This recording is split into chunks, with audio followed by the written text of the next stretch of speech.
당시 공자인데 고대 노예제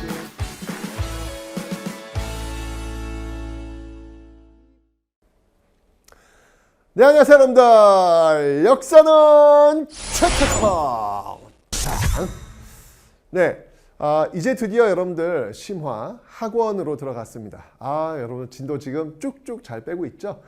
심화 상권보다 심화 학원의 진도는 더 빠르게 나갈 거라고 확신을 합니다. 여러분들 이런 말이 있더라고요. 로마 보병. 네, 로마 보병들은요. 하루에 25km를 행군을 한대요. 하루에 25km 장난 아니죠. 그런데 몽골 기병은 하루에 100km를 간다고 합니다. 아무래도 말을 타고 가니까 빠르겠죠. 그런데 우리는 지금 100km를 1시간이면 갈 수 있습니다. 점점 이 속도가 빨라지고 있는 그런 시대에 우리가 살고 있습니다. 자, 여러분들 이 진도를 한번 이렇게 몽골 기병의 속도에 맞춰가지고 우리가 현재 가지고 100km를 1시간에 쭉 갈 수 있는 그 속도로 한번 쭉 별채우기 하시면서 진도를 한번 빼보시기 바랍니다. 자, 심화학원도 바로 완강하실 수 있습니다.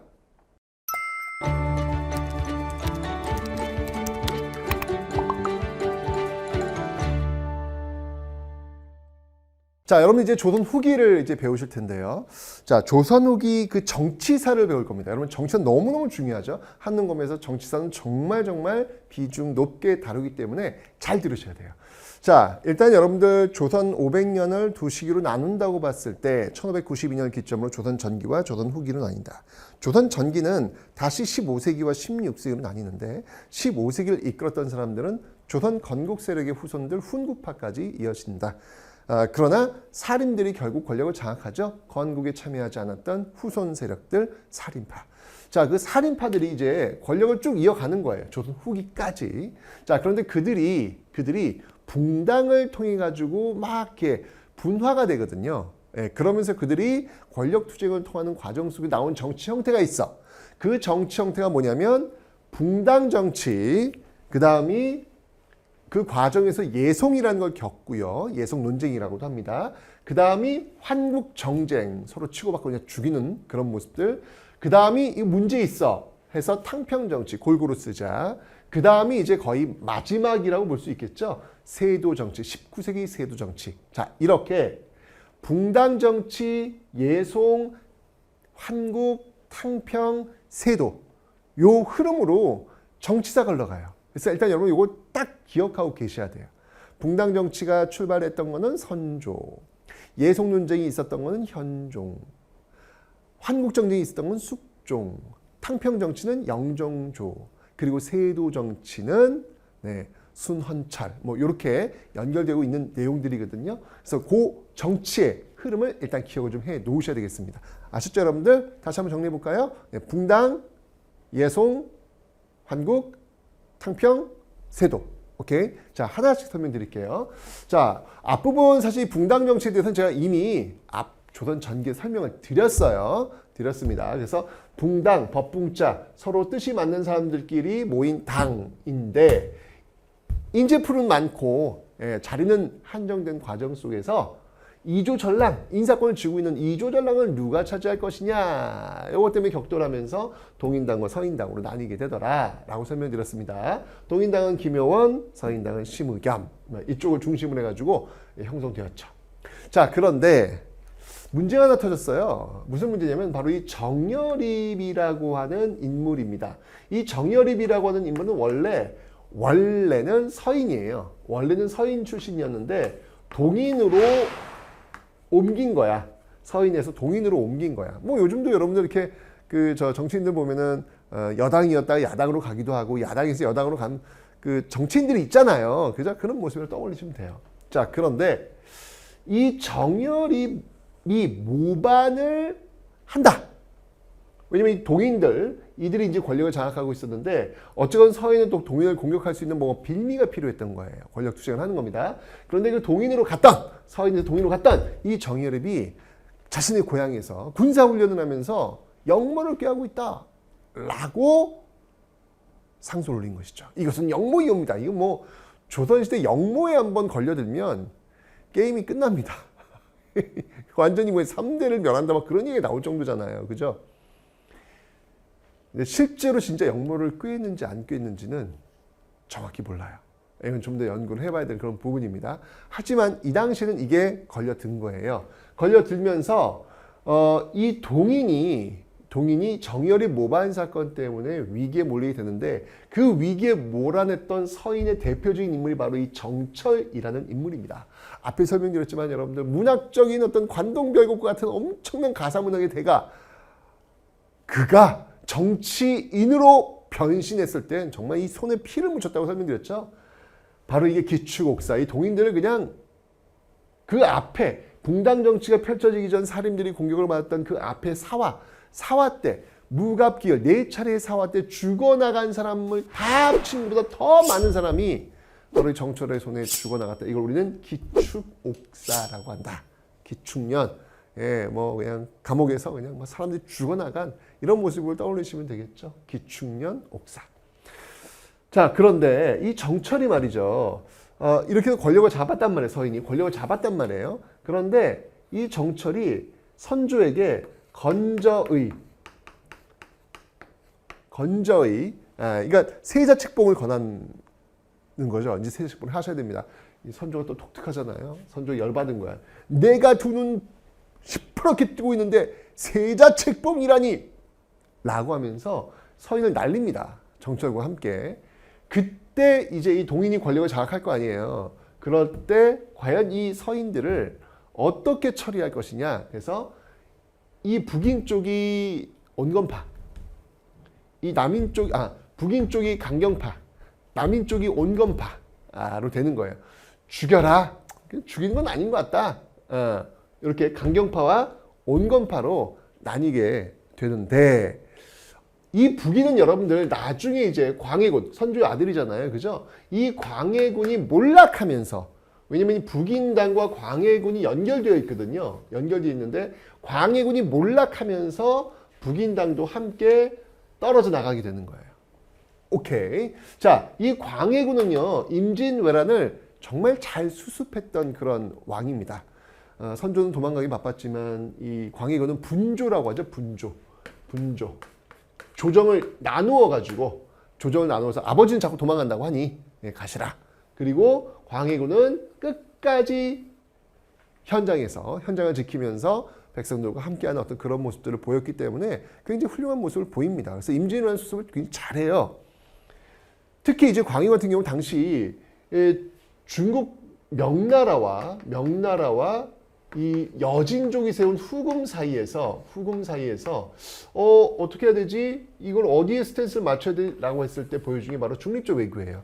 왜냐면 명은 지금 지고 있고 후금은 지금 떠오르고 있잖아요. 여진족이 세운 후금은. 이런 상황 속에서 전통적인 어떤 그 외교 관계를 유지한다라고 하는 것은 이거는 굉장히 우리한테는 위험한 거다라고 하면서 쉽게 얘기하면 NCND 긍정도 부정도 하지 않고 보고 있는 것이죠. 그래서 이제 중립외교를 이제 취하고 있었다는 이야기예요. 자, 그리고 광해군 때 중립외교 대표적인 게 이제 강홍립 투항 사건이라고 볼 수 있겠죠. 강홍립 투항 사건. 이 강홍립 장군이 명나라가 이제 후금하고 싸우니까 우리한테 도움을 요청한 거야. 당연히 우리도 임진왜란 때 도움 줬으니까 너희도 도움 줘! 라고 할 거 아니에요. 그래서 강홍립이 군대를 입고 명나라를 도우러 가는데 광해군이 불러가지고 너 적당한 때를 봐가지고 알았어, 네가 좀 잘 해결해라 라고 한단 말이에요. 그러면서 이 강홍립이 결국 후금에 투항을 해버린다고요. 자, 이게 이제 나중에 이제 발각이 됩니다. 발각이 되면서 결국 이게 굉장히 컸죠. 이러면서 그냥 광해군 정부가 무너져 버리는 거예요. 그때 이제 북인도 날아가게 되는 겁니다. 자, 그리고 이 광해군은 잘 알겠지만 대동법이라고 하는 것을 처음으로 시행했다는 설명 드리면 되는데 이 중립외교나 이 대동법이라고 하는 것은 정치적으로 경제적으로 나쁘지 않아요. 그 당시 어떤 정세 속에서 뭐 이 정도는 해야 되겠어 리더라면. 그렇지만 당시의 신하들의 입장 속에서는 이건 말도 안 되는 거예요. 일단 기본적으로 중립외교 뭐야, 명나라 배신? 이런 배신이야, 배신. 대동법? 양반들한테 세금을 더 물린다고? 땅에다 세금을 물린다고? 이거 세금 폭탄이야, 세금 폭탄. 양반들이 여론을 장악하고 있으니까 맨날 헤드라인 기사에 배은망덕한 정부 이렇게 그리고 세금 폭탄 정부 뭐 이런 막 헤드라인 막 뜨는 거예요. 그런데 거기에 도덕적 잘못이 첨부가 됩니다. 결정적이었죠. 그게 뭐냐면 이 광해군의 동생 영창대군이죠. 사실은 뭐 친동생은 아니고요. 예, 선조가 임목대비 나중에 아주 젊을 때 예, 다시 또 결혼을 하게 되거든요. 그 임목대비가 낳은 아들이야. 그런데 이제 이 영창대군이 만약에 성장을 하면은 광해군이 쫓겨날 수도 있잖아요. 그죠? 그러니까 형제지간에 특히 왕자들은요, 누군가가 왕이 되는 순간 또 다른 왕자들은 쥐 죽은 듯이 있어야 돼요. 근데 아무리 쥐 죽은 듯이 있다 할지라도 역모에 연루되어서 죽을 수 있어요. 이거 왕자로 산다는 거는 굉장히 쉽지 않습니다. 그때 이제 왕자를 대군이라고 하죠. 대군. 네. 자, 어쨌건 이 영창대군이 왕이 오른 거에 대한 불안감이 있었죠. 그래서 영창대군을 죽여요. 증산해가지고 이 방바닥을 뜨겁게 달궈가지고 죽여요. 그리고 그의 어머니도 폐위시켜요. 임목대비가 폐위되었던 곳이 어디냐면 지금의 덕수궁입니다. 덕수궁. 임목대비 폐위. 이게 사실은 어떻게 보면 동생을 죽이고 엄마를 쫓아낸 거 아니야. 물론 배다는 엄마지만, 근데 이 당시 성리학적에서 효를 굉장히 중요시 여기는데 이 모습을 보였다 이거죠. 이건 도덕적 결함이 엄청 크다. 하지만 실질적으로 신하들이 가장 불만이 있었던 건 이걸 거예요, 아마. 그죠? 이걸 건데 이 도덕적 결함을 통해 가지고 몰아붙일 수 있잖아요. 결국 광해군이 떨어가면서 북인도 아웃 되는 것이죠. 그래서 남아있는 당이 남인당과 서인당이라고요. 남아있는 당이 정리가 된 거죠. 자, 이 남인당과 서인당이 이제 붕당 정치를 이끌고 가는 거야. 인조 반정에 의해서 광해군 정부 물러나고 나서부터는요, 남인당과 서인당이 끌고 가는 거예요. 자, 끌고 가는데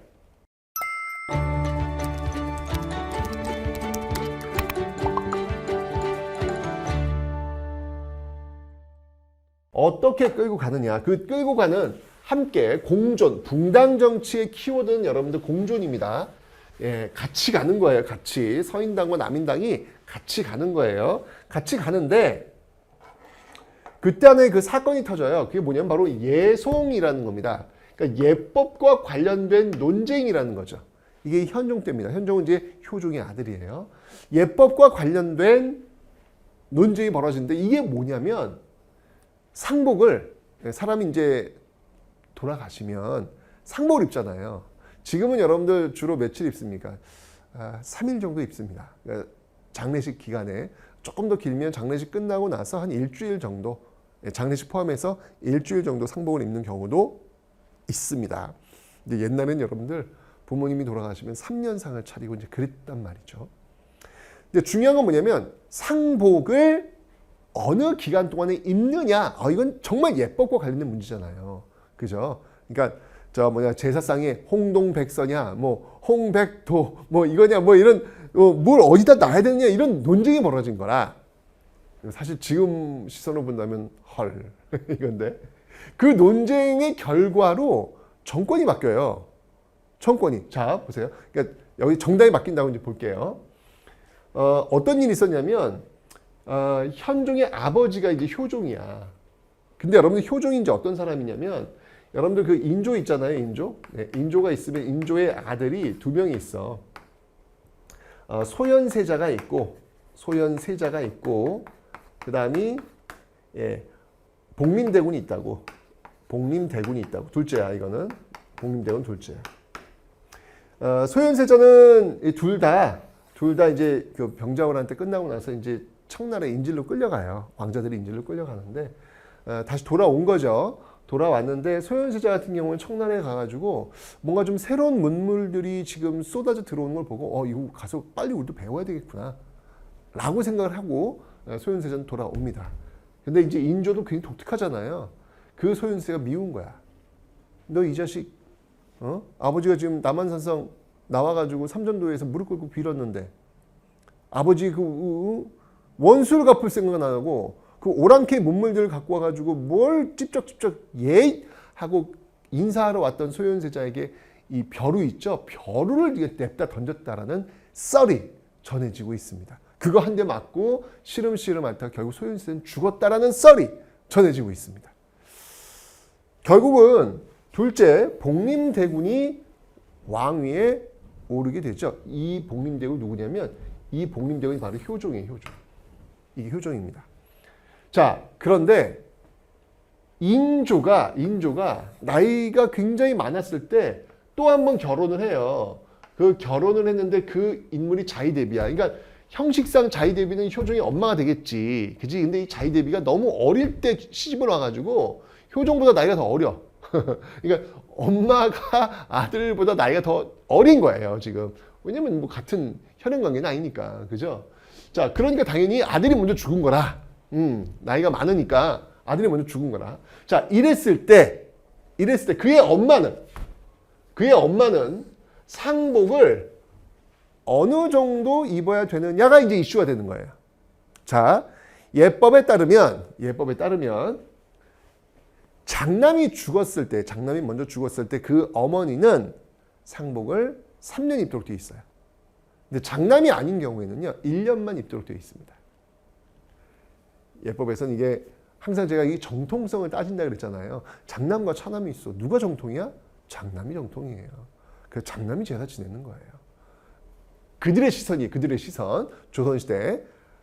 그러니까 그걸 지금 예법으로 지금 딱 정해놓은 거라. 근데 중요한 건 효종이 첫째예요? 장남이에요? 아니잖아, 지금. 아니잖아. 아닌 경우 1년 입어야 된다는 거 아닙니까?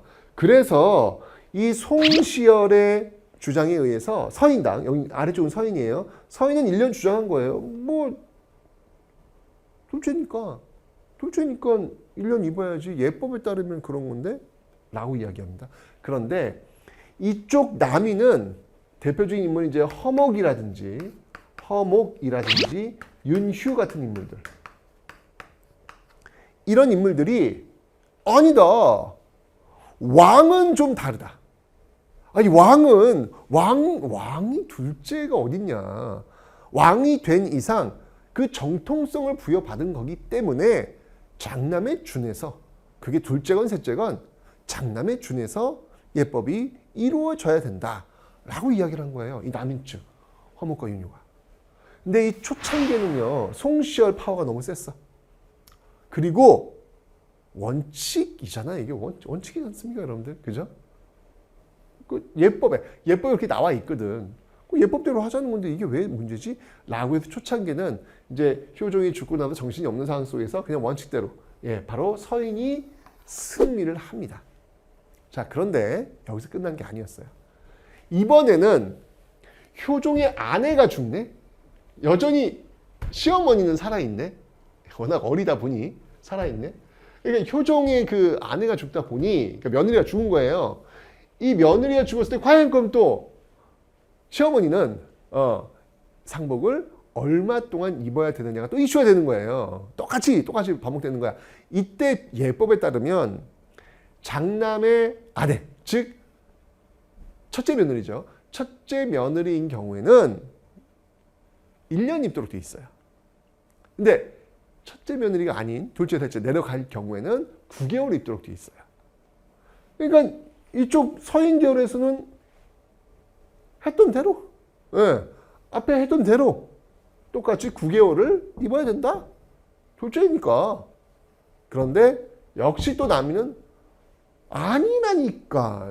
여기는 왕통이야, 왕통. 일반 사대부의 그 예법과는 좀 달라야 된다라고 주장한 거예요. 그런데 이쯤 되니까 이걸 이제 이렇게 바라보고 있는 현종이 있을 거 아니에요. 지금 현종이 이렇게 보면은 솔직히 기분이 좋겠어, 안 좋겠어? 서인들의 주장. 기분이 좋겠어, 안 좋겠어? 서인들은 이거 아닙니까? 지금 송시열을 중심으로 한 인물들은 그 왕이나 사대부나 똑같은 거지. 예법이라고 하는 것은 어디에 또 스페셜하고 어디에 또 다르고 그런 거 아니야. 똑같은 거야, 예법은. 이렇게 나온단 말이죠. 그러니까 왕의 입장에서는 기분이 좋을까, 안 좋을까? 안 좋지. 왕이나 사대부나 다 똑같다라는 논리니까 건방진 거야. 그래서 결국 현종이 여기서는 남인 손을 들어줘요. 이걸 갑인 예송이라고 하는데 이걸 남인 손을 들어줍니다. 내가 봐도 왕의 입장에서는 남인 쪽 주장이 맞는 것 같아. 내가 왕이라면. 그죠? 남인 쪽 손을 들어줍니다. 자, 이러면서 남인이 권력을 장악했단 말이에요. 자, 그런데 현종이 죽었네. 현종은 사실은 이때는, 현종 때는 뭐 한 게 별로 없어요. 네, 이게 그 내용에서 대부분은 예송입니다. 예송하시다가 돌아가신 분이라고 보시면 돼요. 근데 여러분들 보세요. 이 상복을 3년 입냐, 1년 입느냐, 또는 1년 입느냐, 9개월 입느냐에 따라 가지고 정당이 바뀌어요. 주류가 바뀌어요. 권력이 바뀌어요. 그죠? 이건 정말 뜨거운 논쟁이었습니다. 근데 여러분들 어때요? 지금 보니까 어때요? 지금 보니까 어때? 상복을 3년 입느냐, 1년 입느냐, 1년 입느냐, 9개월 입느냐, 이걸로 정권이 왔다 갔다 한다는 게 이해가 돼? 뭐야, 이해 안 되잖아 지금. 여러분들 황당하잖아 지금. 저게 뭔데? 근데 여러분들 이때는 정말 뜨거웠어요. 뜨거웠기 때문에 이걸로 정권이 왔다 갔다 한다는 이야기야.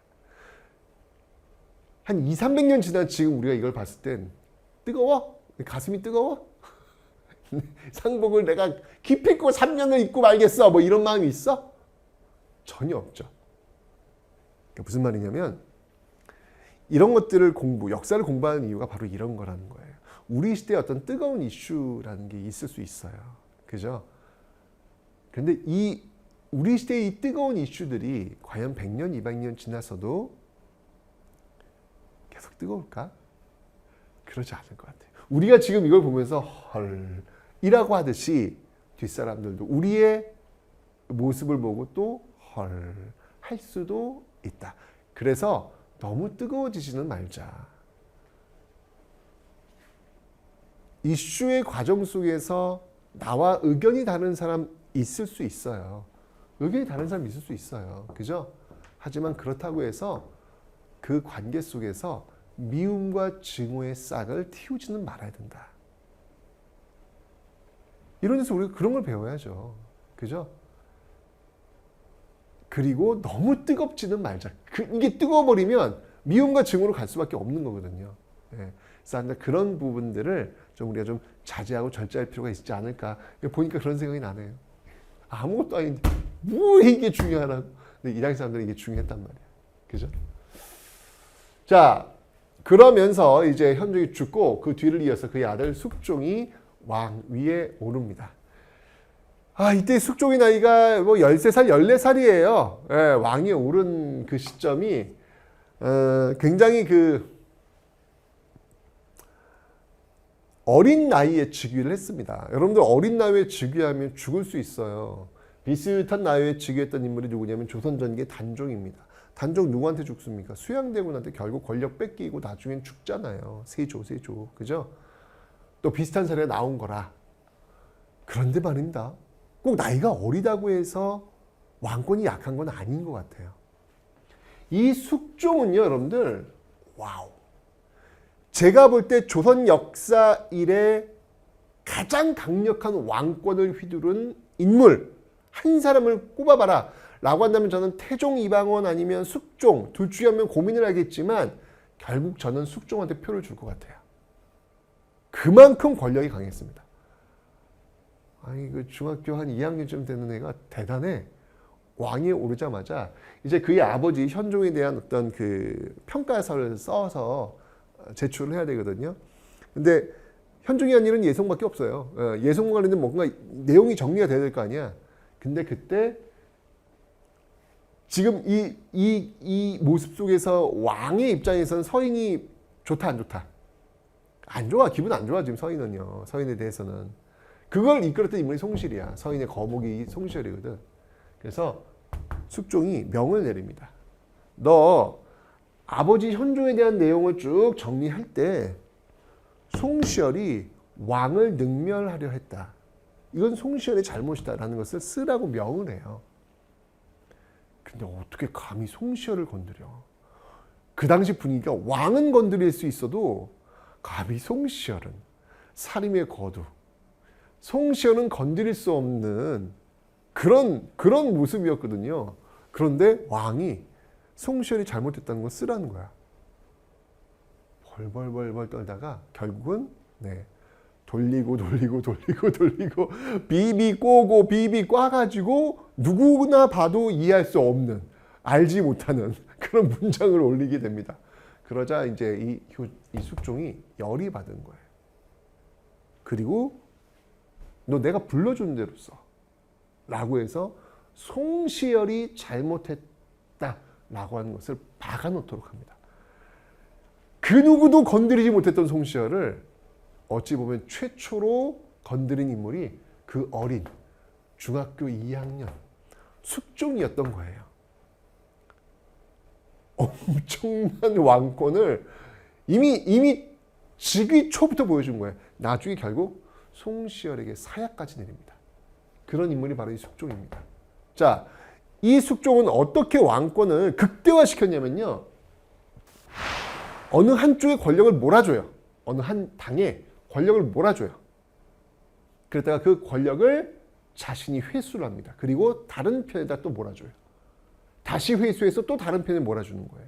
이러면 권력을 받게 되는 이 사람들은요, 당연히 왕의 눈치를 볼 수밖에 없어요. 왕 앞에서 정말 사시나무 떨듯 떨 수밖에 없는 거예요. 여러분, 이 환국이 왜 환국이냐면 이 환자가 바뀔 환자예요. 바뀔 환자.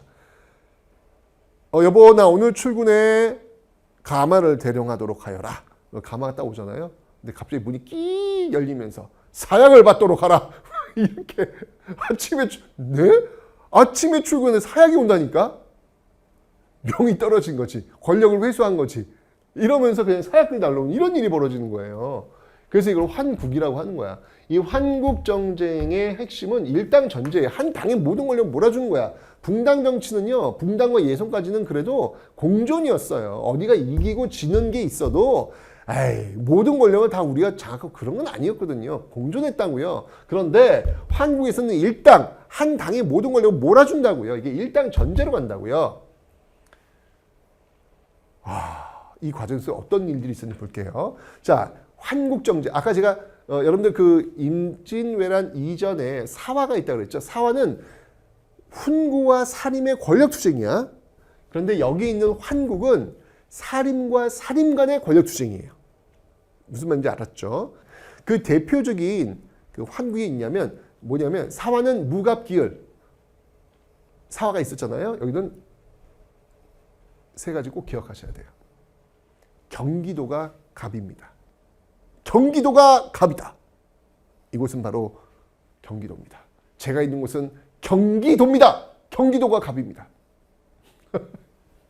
말도 안 되는 얘기를 지금 제가 외우시라고. 그래서 경기갑.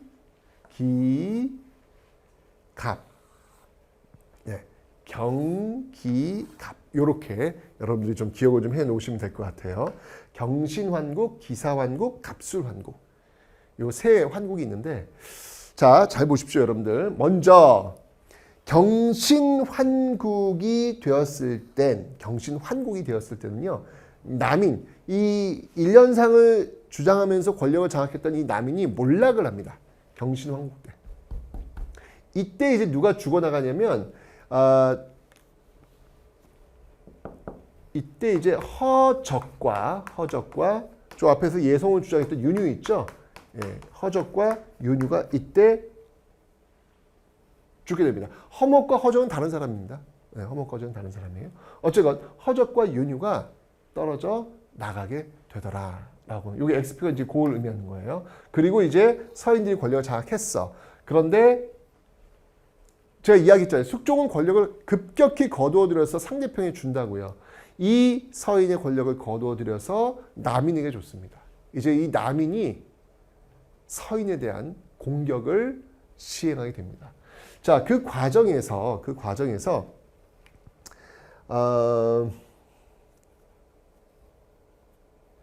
이 남인의 대표적인 그 인물이 누구냐면 장희빈이 드디어 나와요. 장희빈. 여러분들 이 숙종이 드라마에 굉장히 많이 나오거든. 근데 이제까지의 그 사극 드라마에는요, 숙종은 어떤 인물로 보여지냐면 장희빈의 남자, 장희빈의 남자 또는 여자 치마폭에 쌓여 있는 숙종, 뭐 이렇게 보여지는 이거 무조건 이건 역사 왜곡이에요. 숙종이 그런 인물, 장희빈이 숙종의 여자지. 숙종이 보자마자 쥐락펴락하는 사람이에요. 그러니까 참 이게 근데 드라마에서는 이 장희빈의 그 혹독함이 부각이 돼야 시청률이 올라가거든. 이게 숙종이 이렇게 하는 것보다는 장희빈이 이렇게 올라가 줘야 되거든. 그래서 숙종이 이제까지 그 카리스마를 보여줬던 왕이 거의 없다가 제가 막판에 요 근래 한번 딱 봤어요.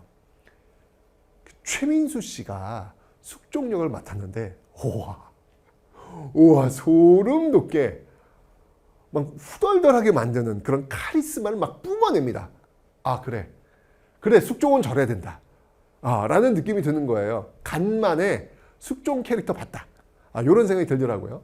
어쨌건 이 장희빈과 연결되어 있지 않습니까? 예. 이 장희빈이 남인 쪽이에요. 자, 그런데 기사환국이 되면서 정말 다시 기사회생합니다. 이 남인이. 예, 남인이 기사회생을 해요. 남인이 기사회생을 하면서 이제 이번에는 서인에 대한 공격이 들어갑니다. 서인에 대한 공격. 자, 장희빈이 그 왕이 여자가 되었으면 빈이에요, 빈입니다. 그러니까 중전은 아니라는 거잖아. 그러면 그 중전은 어떻게 되는 거야? 쫓겨납니다. 왜? 서인과 연결되어 있거든요. 그 중전이 누구냐면 바로 여기 이제 나오는 인물, 예, 인현왕후입니다. 인현왕후. 네, 인현왕후. 그래서 인현왕후가 쫓겨나고 송시열도 이때 죽게 되는 거야. 제가 아까 숙종이 결국 나중에 사흘 내린다 그랬잖아요. 이때 송시열이 죽어요. 진짜 나는 새도 떨어뜨린다는 그 누구도 건드릴 수 없는 송시열 결국 죽인 게 숙종이에요. 얼마나 무섭습니까? 그죠? 그러다가 이 장희빈의 또 뭐 이렇게 막 나오잖아요. 이게 왜 여자의 문제일까요? 제가 볼 건 그냥 숙종이 원래 그런 건데 자꾸 드라마에 자꾸 장희빈 때문에 나온 거야. 결국 숙종이 다시 권력을 거두어드립니다. 거두어들이면서 장희빈에게 사약을 먹이게 되죠. 뭐 드라마 보면 장희빈이 그 사약을 먹지 않기 위해서 입을 꾹 다물고 있자 입을 강제로 벌려가지고 사약을 우겨 넣었다. 뭐 그런 이야기 나오고 있습니다. 이게 바로 이제 갑술왕국이에요. 갑술왕국 때 다시 서인이 권력을 장악하게 되고 송시열도 복원이 되고 인현왕후도 다시 돌아오는 거예요. 이게 이제 권력이 왔다 갔다 하는 거예요. 왔다 갔다 하는 거. 네, 그래서 요 X표 될 때는 누가 피해를 받는지에 대해서 여러분 좀 정리를 해 놓으실 필요가 있습니다. 다시 한번 경신왕국 때는 남인이 피해를 보죠. 남인의 대표 인물이 허적과 윤유가 이때 사살됩니다. 기사왕국 때는 남인이 권력을 잡고 서인이 쫓겨납니다. 이때 송시열도 죽고 인현왕후도 쫓겨납니다. 마지막으로 갑술왕국에서 다시 서인이 권력을 장악합니다. 그러면서 장희빈과 남인이 몰락하게 되는, 이제 남인은 완전히 여기서 아웃이에요. 아웃. 공존이 아니잖아. 여기 앞에서 보면 알겠지만 여기 지금 공존하고 가고 있잖아요. 같이. 그죠? 같이 가고 있는데 한국에선 같이 안 가요. 내가 살기 위해서 너가 죽어야 돼. 이렇게 나오는 거예요. 결국 이 갑술왕국을 계기로 해서 남인은 이제 정계에서 완전히 축출되고 이제 오롯이 남은 것은 서인밖에 없는 거예요. 이해가 되셨죠? 자, 그런데 이 서인이 이렇게 이제 나옵니다. 이 서인이, 자, 장희빈의 아들이 누구냐면, 장희빈의 아들이 경종이에요. 이게 참, 어머니가 죽었는데, 이게 또 이러면 여러분들 느낌 오지 않아? 저 앞에 성종 때, 패비윤 씨 사약 매가지고 또 죽였잖아. 아내 죽었잖아. 그의 아들 누구야? 연산군 아니야, 연산군. 내 어머니 나 복수가 아플 거야. 이 자식들 다 나와. 막 난리 났었잖아요, 연산군. 이게 지금 또 그런 모습이 또 반복될 수 있다는 거 아니야, 지금. 그죠? 그런데 다행히도 이 경종은 어떠한 액션도 보이지 않고, 어떠한 리액션도 보이지 않고, 그저 조용히 그저 조용히 이렇게 있다가 계장을 드시고 돌아가셨습니다. 달랐어요. 이게 만약에 연산군 스타일이었으면 또 한 번 피비린내 나는 어떤 그런 일이 있지 않았을까라는 생각이 드는데, 어쨌건 이 경종을 지지하고 있는 사람들을 서인 쪽에서 소론이라고 하고, 그 다음이 연인군이라고 하죠. 영조, 나중에 이제 노론이 지지하고 있는 연인군이 있었는데, 연인군이 영조가 됩니다. 경종의 동생이라고 볼 수 있죠. 배다른 동생이 배다른 동생. 예. 결국은 이제 영조가 경종의 뒤를 이어서 왕 위에 오르게 되니까, 사실 이 영조의 엄마가 또 이게 이 숙종이 여자 관계가 좀 복잡해요. 예.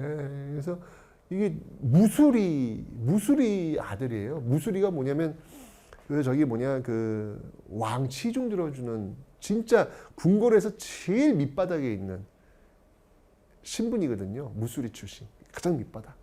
예. 막 이렇게 뭐 얼굴 닦여주고 막 하여튼 뭐 아들 허드렛 일하는. 거기 또 이게 또 숙종이 또 이렇게 눈이 맞아가지고 또 아들을 낳았는데 그 아들이 영조예요. 그러니까 자기 어머니가 너무 신분이 미천한 거라. 그런데 그 미천한 영조를 왕위에 올리는데 결정적 역할을 했던 당이 노론당이에요. 그러니 영조가 노론의 눈치를 보겠어 안 보겠어? 자기 왕위에 올려준 사람들인데 볼 수밖에 없어요. 그죠? 자, 하지만 숙종의 어떤 일련의 이 모습들, 진짜 이 환국과정수서 얼마나 많은 사람이 죽어나갔어. 이 정치 이렇게 하면 안 돼요. 그래서 이제 일본에서는 왜 이 모습을 극대화시켜가지고, 야, 이 조선진들은 말이야. 만났다 하면 싸우고 죽이고, 이것들은 다 이래. 라고 이야기를 하는 거예요. 이게 당파성이라고 하는 것이죠. 당파싸움. 근데 당파싸움이라고 하는 건 여러분들, 그 부정적인 모습은 숙종의 환국정쟁이라고 하는 일시적 현상이지, 이걸 조선 전체로 확대시키는 것은 옳지 않다. 아까도 보면 알겠지만 앞에서 붕당 정치와 예성 논쟁이 올 때는 이렇게 같이 가잖아요. 비록 집보는 상대방이 하지만 그렇다고 해서 누군가 죽이고 그러지는 않거든요. 그걸 환국이라고 하는 모습들을 당파성이라고 해가지고 모든 영역에 적용시키는 것은 옳지 않다라고 지금 말씀을 좀 드리겠습니다.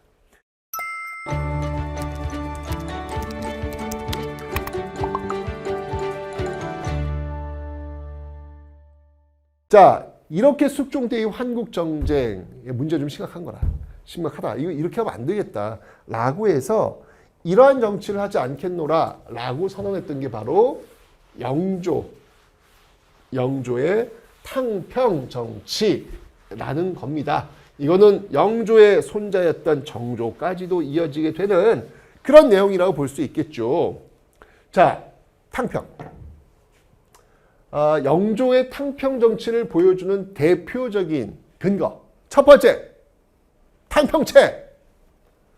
여러분들 그 왜 한정식집 가시면 탕평채라고 하는 걸 아마 드셔보셨을 거예요.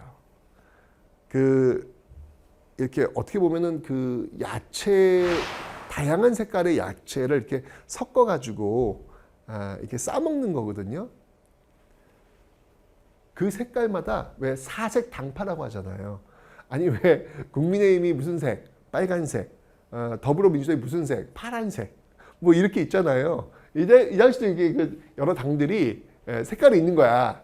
그 색깔이 들어간 야채들을 이렇게 모아놓은 거지. 그걸 다 섞어, 먹어. 이거 나의 정치적 의지야. 이렇게 정치할 거야. 이거 보여주는 것이죠. 그래서 그 탕평채라는 것도 있고, 그 다음에 이제 탕평빈. 이거 이제 성균관대학교 여러분 지금 가시면 볼 수 있어요. 성균관 딱 들어간 그 입구 앞에다가 영조가 딱 세워놔. 너희들 앞으로 이제 공부하는 애들이니까 잘 들어. 정치를 하는 데 있어가지고 당리당략에 휘말리면 안 돼. 정치는 그런 거 아니야. 그거 공부해야지. 라고 해서 영조가 딱 세우는 거예요. 탕평빈 세우는 이런 모습들. 근데 이제 기본적으로 영조가 어떤 사람입니까? 네. 조선 80세 이상을 사신 분이에요. 조선 왕 중에서 가장 장수하신 왕이 영조입니다. 기본적으로 보면 조선시대 왕들은요, 신하들보다 나이가 어려요. 나이가 어리고 어려서부터 신하들로부터 교육을 받게 돼 있거든요. 그러니까 왕권이 셀 수가 없어요. 신하들이 교육하고 다 가르쳐서 성장을 시켰으니 신하들한테 꽉 쥐을 수밖에 없죠. 그러니까 조선은 여러분 신하들의 나라라고 보시면 돼요. 왕권이 강했던 왕들이 몇 명 손에 꼽습니다. 그런데 영조는 나이로, 이 나이빨, 나이로 그냥 누를 수 있어요. 영조실록을 보시면 여러분들 재밌다. 영조실록을 보면 영조가 이렇게 반복적으로 신하들하고 이야기하는 습관이 있어요. 습관. 왜 제가 앞에 얘기했잖아요. 그 여러분들도 그 이야기할 때 그 반복해서 쓰는 습관이 있다고. 저도 있죠. 뭐라고 생각합니다. 자, 하면서 이제 딱 그러고 이런 게 제가 반복된단 말이죠. 그런 것처럼 실록을 다 적어놓거든. 영조는 뭘 반복하냐면 이런 말을 제일 많이 반복해요. 신하고 이야기할 때 너는 누구냐?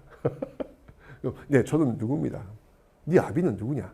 네 아비는 전 누구입니다. 그러면 이제 영조 뭐라고 얘기하면 내가 네 아비를 아는데 이 얘기를 진짜 많이 해요.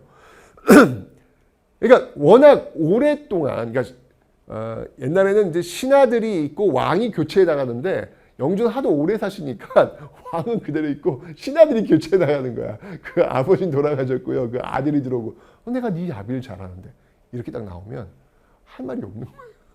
그 앞에서 뭐라고 얘기를 해. 그렇게 영조는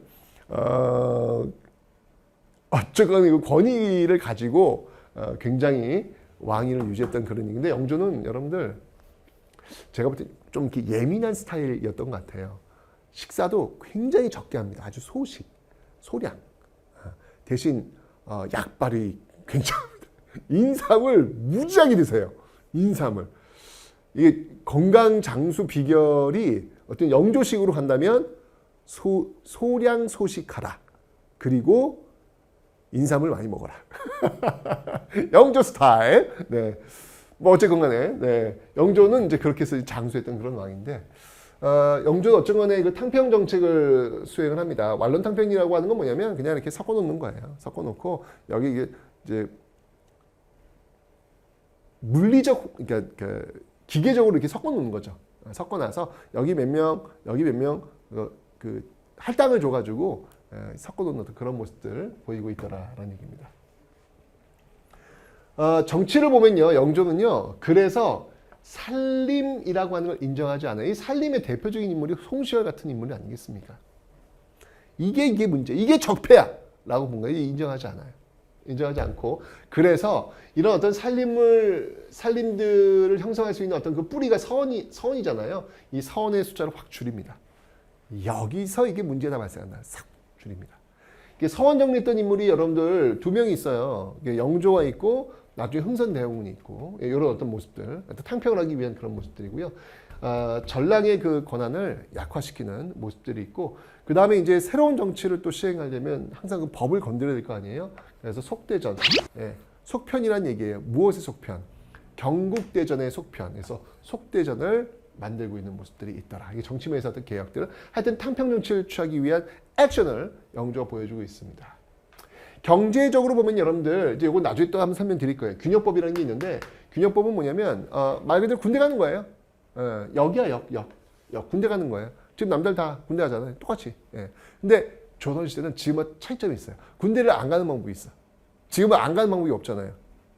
조선시대는 돈을 내면 군대를 안 갈 수 있어요. 오! 지금 완전히 다르죠. 지금은 돈을 아무리 싸들고 가도 군대를 무조건 가야 됩니다. 그죠? 그 당시 돈이 뭐였냐면 그 옷감이었어요. 옷감. 옷감을 내면 1년에 한 두 필 정도 내면 군대를 안 갈 수가 있었는데 균역법은 뭐냐면 세금을 깎아주는 거예요. 1년에 두 필 이거 내도 힘들었지. 1년에 한 필만 해. 그게 균역법. 1년에 한 필. 영주 만세! 나올 거 아니에요. 세금을 깎아주니까. 그죠? 그리고 사회적으로 볼 때는요. 이 청계천 우리 지금 그 이쁜 청계천 있잖아요. 서울에. 그 청계천 준설 작업이 이때 이루어집니다. 비만 오면 막 넘치고 막 너무 지저분했거든요. 그 주위가. 이게 이제 이때. 그래서 이 준천사, 예, 준천사라고 해가지고 준천사라고 해가지고 이 청계천 이런 것들을 준설하는 그런 기구를 만들어가지고 청계천을 준설하는 그런 모습들이 있더라라는 거 기억해 놓으시면 되겠습니다. 그리고 신문고, 이게 사실 이제 태종 이방원 때 만들어진 건데 사실 유명무실했거든요. 목숨 걸 일 있습니까? 그 신문고 치러 들어가게, 그죠? 거의 그냥 유명무실했는데 영조 때는 이제 이걸 다시 부활을 시키는 그런 모습들이 있더라라는 거. 그리고 사형수 삼심제, 사형 내렸는데 바로 사형 집행하면 억울한 일이 있을 수 있잖아요. 적어도 3번 심판을 받도록 하는, 이게 3번 심판을 받도록 하는 사형수 삼심제, 이런 게 있다. 지금도 왜 법적 판결 나가지고 소송 걸었을 때 한 번 지면 한 번 더 소송하면 이제 고등법원 가고 또 소송하면 대법원까지 가잖아요. 그죠? 그런 어떤 기회를 준 거예요. 굉장히 좀 근대적인 어떤 그런 모습을 볼 수 있겠죠. 그다음에 문화적으로 보는데 이제 다 같이 백과사전이라고 할 수 있는 동국 문헌비고, 이때 시작해가지고 나중에 정조 때까지 계속 만들어지게 됩니다. 어쨌건 영조의 어떤 이런 모습들, 하여튼 그 앞에 그 아버지 숙종 때의 이 환국 정쟁의 어떤 문제점들을 해결하려고 나름 노력을 많이 했어요. 그런데 영조의 이 행적 중에서 이해할 수 없는 정말 말도 안 되는 사건이 하나 벌어졌죠. 그게 뭐냐면 바로 그의 아들 사도세자를 뒤주에 가둬 죽였다는 거.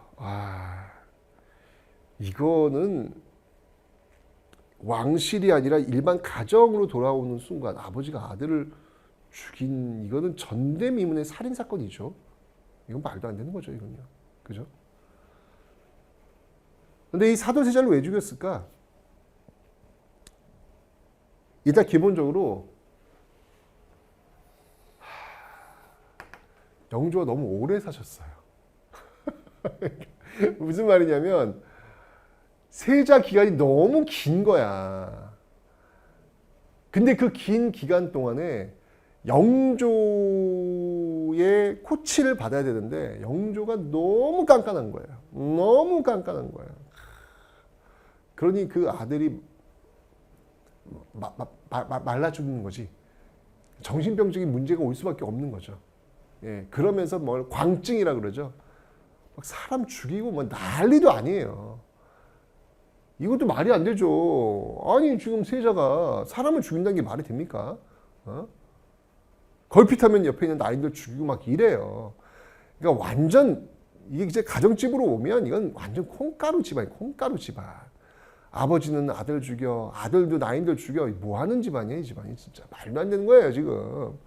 이게 지금 왕조라고 해서 역사라고 해서 이렇게 되는 것이지, 제가 이렇게 또 객관적으로 보면, 야, 이게 뭐냐, 이게 지금. 그 귀한 집 자손들, 왕이 아니라는 이유로, 왕의 시중 듣는 사람들이라는 이유로 그렇게 죽어나가도 돼? 말도 안 되는 거지, 뭐, 지금 시각으로 보면. 그런데 이 사도세자의 죽음에 앞장섰던 세력이 바로 노론이에요. 그러니까 영조는 나름 어떻게든 탕평이라고 하는 걸 하려고 했지만, 아까도 얘기했지만 영조는 기본적으로 빚이 있는 사람이에요. 어디에? 노론에. 노론이 영조를 왕위로 올려준 그 당인데 빚이 있단 말이죠. 그러니까 어쩔 수 없이 노론의 눈치를 볼 수밖에 없는 그런 상황이 벌어진 거라. 그 과정 속에서 결국 노론에서는 사도세자의 어떤 문제를 해결하라 막 이렇게 올라오니까 결국 그 압박 속에서 아들이 너 죽어라. 가서 죽인 거예요. 이게 바로 사도세자 뒤주 사건이 되는 것이죠. 그의 손자가 이제 왕위에 오릅니다. 그게 바로 정조예요. 이 정조는 얼마나 또 스트레스를 받았을까? 아버지가 뒤주에 갇혀 들어가는 그 장면을 목격을 하거든요. 그래서 할아버지한테 아버지 살려달라고 막 얘기를 하는 장면이 나와요. 그 어린 나이에 아버지가 죽는 모습을, 그것도 뒤주에 가도, 이거는 평생 트라우마로 아마 남게 될 겁니다. 그런데 그 정조가, 그러니까 이 노론이, 보세요. 그러면 이 노론이 사도세자 죽음에 관련이 있다라고 하는 어떤 그런 심증이 가고 있는데, 당연히 그의 아들 정조가 왕위에 오르는 것을 좋아할까 안 좋아할까, 노론이? 안 좋아하겠지. 안 좋아하겠지. 어떻게든 정조를 죽이려고 하겠지. 실제로 여러분들 정조가 즉위하고 나서요. 정조의 친소에 정조를 지키는 호위병들과 이 대신들, 무리들이 정조를 암살하기 위해서 수차례에 걸쳐 들어옵니다. 정조가 잠을 잘 수가 없을 정도로. 그러니까 조선 역사에 이런 적은 없었어요. 아니 왕실에 왕을 죽이려고 호위병들이 칼을 들고 오는 이런 일은 없었거든요. 그러니까 정조가 엄청난 스트레스를 받으면서 이 왕위를 유지할 수밖에 없었는데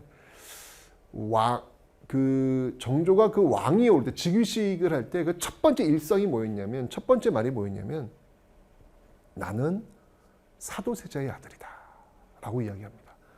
와 이거 진짜 그 앞에서 이렇게 고개를 이렇게 딱 내리 깔고 있는 노론들이 딱 나는 사도세자의 아들이다 라는 이야기를 들었을 때 어떤 생각이었을까? 와 소름이 돋는 그 장면이죠. 응? 그런데 중요한 건 정조는 연산군이 아니었다는 거예요. 정조는 분명 권력을 가지게 되는 순간 자신의 아버지를 죽음으로 내몰았던 자들을 다 색출해서 칼춤을 출 수 있었죠. 그런 권력이 왔으니까. 자기 손에 들어왔으니까. 그런데 정조는 그런 짓을 하지 않습니다. 이게 바로 연산군과 정조의 가장 큰 차이점이에요. 연산군은 우리 엄마 죽인 사람 다 나와 이것들 하고 칼춤 쳤잖아. 정조는 자신이 왕이라고 하는 사실을, 자신이 이 조선을 이끌고 있어야 된다는 사실을 명확하게 인지하고 있는 사람이에요. 여러분들 리더는요, 사적인 감정들을 제어할 수 있는 사람이 진짜 리더예요. 이 사적인 감정을 제어를 못하면 그런 사람은 리더가 돼서는 안 돼요. 정조는 그걸 할 수 있었던 사람이에요. 그래서 정말 다행히도 영종조 시대의 이 조선 후기 그 르네상스 시대라고 이야기할 만큼 또 한 번의 세종 시대의 어떤 번영기처럼 오게 되었던 그런 모습이 있는 겁니다. 근데 전 정조랑은 일 안 할 거예요. 정조는 너무 꼼꼼하고 깐깐하고 너무 일만 하는 그런 상사예요. 퇴근했는데 자꾸 톡 와요. 너 지금 저 휴가 기간인데 자꾸 편지 보내요. 진짜 그래요. 정조는 워낙 일을 좋아해요. 예. 워낙 책 보는 거 좋아하고 항상 그래요. 아니 책 보는 게 이렇게 행복한데 왜 또 책을 안 읽지? 이런 얘기를 하면 일을 너무 좋아해요. 그 옷소매 붉은 꽃동인가요? 네, 그 드라마 그 역사 왜곡입니다. 정조를 너무 사랑꾼으로 그랬는데 이런 일이 있었죠. 그러니까 이제 내가 좀 설명드리겠지만 그 규장각에서 이제 초계 문신이라고 있어요. 여러분 규장각이 이제 여러분들 그 좀 창덕궁에 가면 있어요. 창덕궁에 가면 있는데 거기서 초청하는 거예요. 예. 그리고 개몽을 시키는 거예요.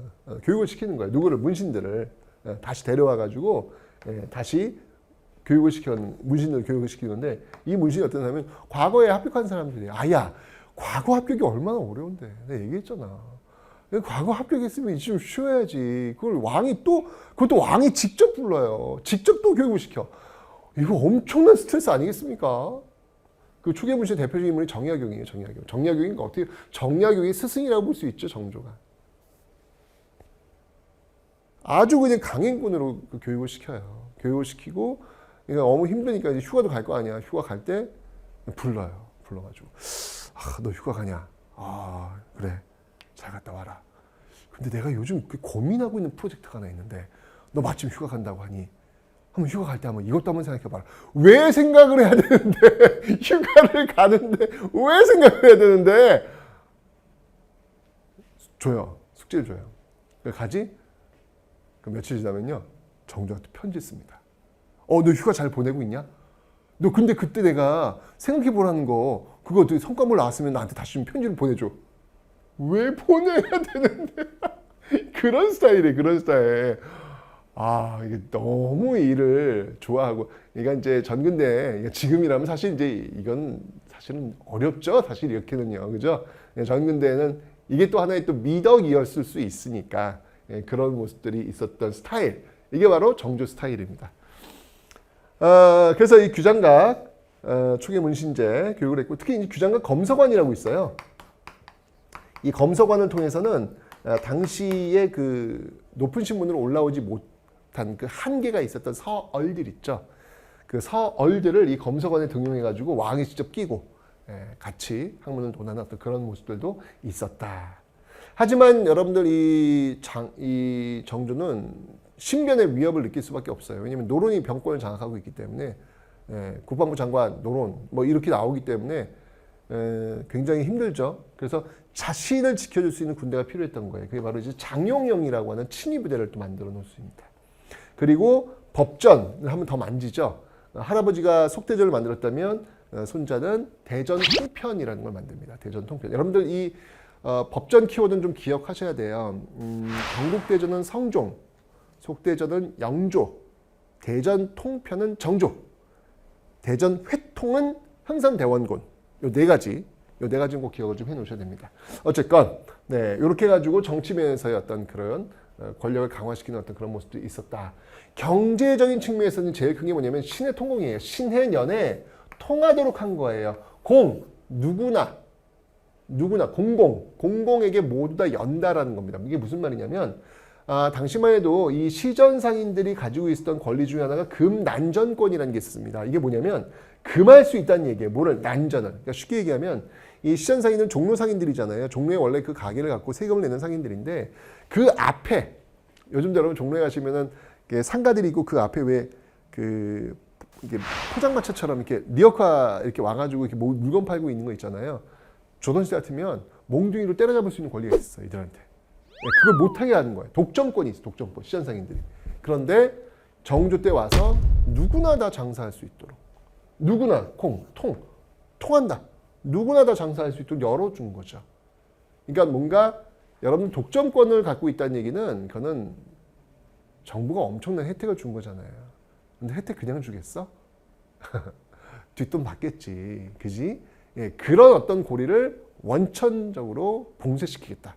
기득권 세력들의 어떤 돈줄을 막아버리겠다.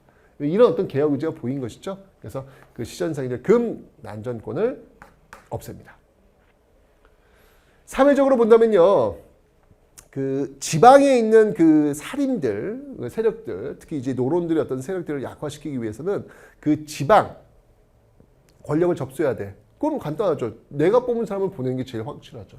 그래서 수령에 의해서 향약, 원래 향약은 그 지방 양반들이 농민들을 지배하는 하나의 어떤 그 도구였잖아요. 그런데 그걸 그 지역의 양반들이 아니라 중앙에서 파견한 수령들이 농민들을 직접 장악하도록 향약을 관장할 수 있는 권리를 줍니다. 이런 모습도 보이고 있고요.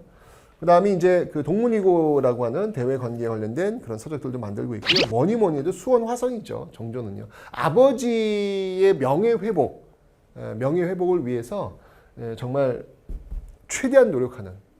그러니까 수원 화성이라고 하는 새로운 어떤 도시를 만들어가지고 자신의 어떤 왜냐면 수도 한양은 이미 노론들이 거의 장악을 하고 있을 때 뭘 할 수가 없는 거야. 뭔가 이제 수원 화성에서 새로운 도시를 한번 만들고 성공을 시켜보겠다. 라는 어떤 그런 포부가 있었죠. 그래서 그 수원화성에다가 거기에 어마어마한 저수지와 그 농지도 만듭니다. 농업사회니까. 그죠? 소도 엄청나게 많이 거기다 투입을 시켜요. 그래서 여러분들 수원 왕갈비가 유명해진 이유가 또 그 정조와도 연결되지 않습니까? 워낙 소가 많고 이제 우시장이 나중에 이제 발달돼가지고 수원 왕갈비가 또 거기서 나오는 배경이 되기도 합니다. 그래도 수원은 또 수원 통닭이죠. 저 수원화성 근처에 또 통닭집 맛있는 데 많이 있는데, 그래서 수원 화성 이게 정조의 대표적인 어떤 그런 모습이겠습니다. 근데 정조가 요절을 한다고 하죠. 갑자기 죽어요. 갑자기 죽어요. 그러니까 사실은 정조의 줄론탕평이라고 하는 건 뭐냐면 공부를 너무 많이 해요. 그러니까 신하들하고 토론을 통해 가지고 신하들을 제압을 시켜버리는 거예요. 워낙 아는 게 많고 워낙 똑똑하니까 그걸 통해서 논리를 통해서 탕평 정책을 취하는 겁니다. 할아버지 영조는 그냥 물리적으로 여기 너희들 몇 명 이렇게 섞어놓은 스타일이었잖아요. 그게 아니라 정조는 논리를 통해 가지고 이론 자체를 봉쇄시켜 버리는 거예요. 이런 식으로 줄론탕평을 했다라고 볼 수 있겠습니다. 그런데 그 정조가 갑자기 죽습니다.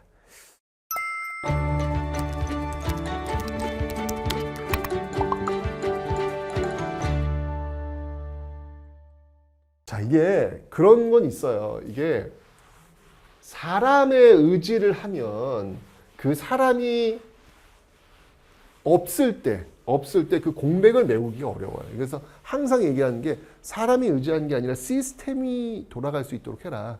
그 사람이 없더라도 돌아갈 수 있도록 해라. 라고 하는 이야기가 이제 이런 데서 나온 거죠. 정조가 죽으니까 이제가 정조 밑에서 꼼짝 못했던 그 신하들이 다시는 정조와 같은 그런 왕을 뭐 당해낼 방법이 없으니까 엄청난 스트레스 받았겠죠. 신의 통공을 통해서 돈줄도 다 막혀, 논리도 다 막혀, 완전 원천봉쇄되어 있으니까 다시는 정조 같은 그런 왕을 모시지 않겠다. 근데 마침 정조가 죽었네? 이야, 대박이다. 그의 아들은 완전 어려. 그게 순조예요. 갖고 놀 수 있다는 이야기죠. 이러면서 순조, 헌종, 철종의 소수 가문에 의해서 권력이 좌지우지되는 19세기 세도 정치가 전개가 됩니다. 그 대표적인 가문이 바로 안동 김씨, 풍양 조씨 이런 가문이 되겠죠. 이 소수 가문들은요, 이 비변사를 장악합니다. 여러분들 그 임진왜란 이후에 그 권력이 비대해졌던 이 비변사를 장악하고요, 그리고 오군영을 장악하는 모습들 속에서 어마어마한 권력을 휘두르게 됩니다. 이들은요, 매관매직을 해요. 관직을 사고 파는 이런 모습들을 보이게 됩니다. 그럼 여러분들 보세요. 자, 내가 도지사가 됐다. 예를 들면, 근데 도지사가 됐는데 돈을 주고 내가 이 도지사를 산 거 아니야. 공짜가 어디 있어? 나도 뽑아야지. 그럼 어떻게 해야 돼? 내가 도지사가 됐을 때 내가 이 도지사 되는데 1억을 냈단 말이야. 그럼 난 한 10억 뽑아야지. 어떻게 뽑아? 백성들의 세금을 착취하는 거죠. 이 악순환이 이루어지는 거예요. 이러면서 세금, 이 삼정이라고 하는 건 세금 측이거든요. 전정, 군정, 환고, 토지세, 역, 고리대. 이런 식으로 완전히 삼정이 완전히 개판이 된 거예요, 개판. 매관매직과 삼정이 문란이 막 19세기 이런, 그러니까 19세기에 여러분들 이 봉기가 일어날 수밖에 없는 거예요. 홍경미 봉기, 임술농민 봉기, 나중에 동학농민 운동까지 연결되는 게 바로 이런 어떤 배경 속에서 나오게 되더라 라고 하는 사실을 여러분들이 기억해 놓으시면 되겠습니다. 네. 자, 오늘 조선의 그 정치사에 대해서 한번 여러분들 살펴보는 시간을 가졌습니다.